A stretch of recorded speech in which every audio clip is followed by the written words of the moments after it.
कृष्ण भूमि पर कब्जे की कितनी बड़ी प्लानिंग रची गई। जहां भगवान कृष्ण का मंदिर, वहां से थोड़ी दूरी पर कैसे मुस्लिम बस्तियां बसाई गईं। अवैध जमीन पर दरगाह और मजार बनाए गए। इसका जब खुलासा हुआ तो सीएम ने सुबह सुबह ही 250 घरों पर बुलडोजर भेज दिया। करीब 1000 पुलिसकर्मियों ने पूरे इलाके को चारों तरफ से घेरा। कई बुरके वाली महिला छत से पत्थर न बरसाए, इसके लिए स्पेशल इंतजाम किए गए। सिंघम एसपी नीतीश पांडे कौन है, जिन्हें मोदी भी बुलाकर सम्मान देना चाहेंगे? शायद से डिमोलिशन ड्राइव की तस्वीर देखना चाहेंगे, ये बताएं। उससे पहले द्वारका के एसडीएम अनमोल आवटे का खुलासा सुनिए। बालापर गांव जो कि बेट द्वारका में आता है, यहाँ पर एक एनक्रोचमेंट ड्राइव किया गया है और इस एरिया में सरकारी गौचर जमीन के ऊपर तकरीबन 250 गांव जो है, 250 घर जो है वो यहाँ पर ऑब्जर्व किए गए थे। किसी भी घर के बारे में हमें ऑथराइज डॉक्यूमेंट्स नहीं मिले हैं।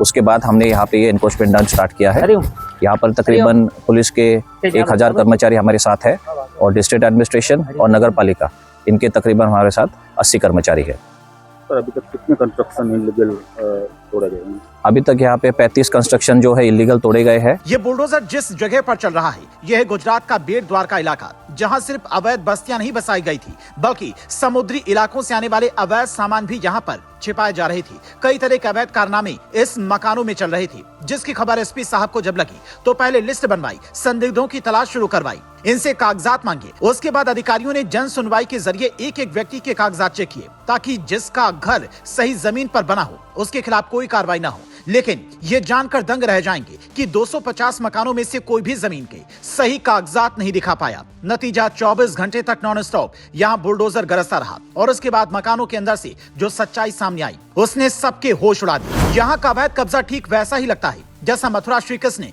जन्मभूमि के आसपास बस्तियां बनाकर की गई। जहां योगी सरकार ने बुलडोजर भेजा तो मुसलमानों ने धरना शुरू कर दिया, लेकिन बुलडोजर की रफ्तार नहीं रुकी। गुजरात के जिस बेट द्वारका जगह पर यह कार्रवाई हुई, क्या वहां कोई बांग्लादेशी भी छिपा था? इसकी जांच जरूरी है। इन्हें बसाने वाला, वहां पर रेसिडेंशियल के साथ साथ कॉमर्शियल दुकानें बनवाने वाला कौन है, उसे पकड़ा जाना जरूरी है। क्योंकि ऐसी खबरें सामने आ रही कि गुजरात में भी भारी संख्या में अवैध घुसपैठिए छिपे हो सकते हैं, जिनसे देश की सुरक्षा को बड़ा खतरा हो सकता है। ये इलाका कोस्टल एरिया में पड़ता है, यानी समुद्र यहाँ से काफी नजदीक है। समुद्री रास्ते से गुजरात में करोड़ों के अवैध सामान बीते कुछ दिनों में पकड़े गए हैं, जो अपने आप में हैरान करने वाला है। शायद इसीलिए एसपी नीतीश पांडे ने बिना किसी देर के सारे नियमों का पालन करते हुए अवैध निर्माण को जमींदोज करवा दिया। कौन है आईपीएस नीतीश पांडे? साल 2017 बैच के आईपीएस ऑफिसर नीतीश पांडे देवभूमि द्वारका के एसपी हैं। 2 साल पहले अच्छे कार्यों के लिए गृह मंत्री अमित शाह ने इन्हें सम्मानित भी किया था। गैंगस्टर जयेश पटेल जो लंदन में छिपा था, उसे नीतीश पांडे ने गिरफ्तार करवाया। कोर्ट में 5000 पन्नों की चार्जशीट पेश करवाई तो जज साहब भी देखकर दंग रह गए। तब नीतीश पांडे जामनगर में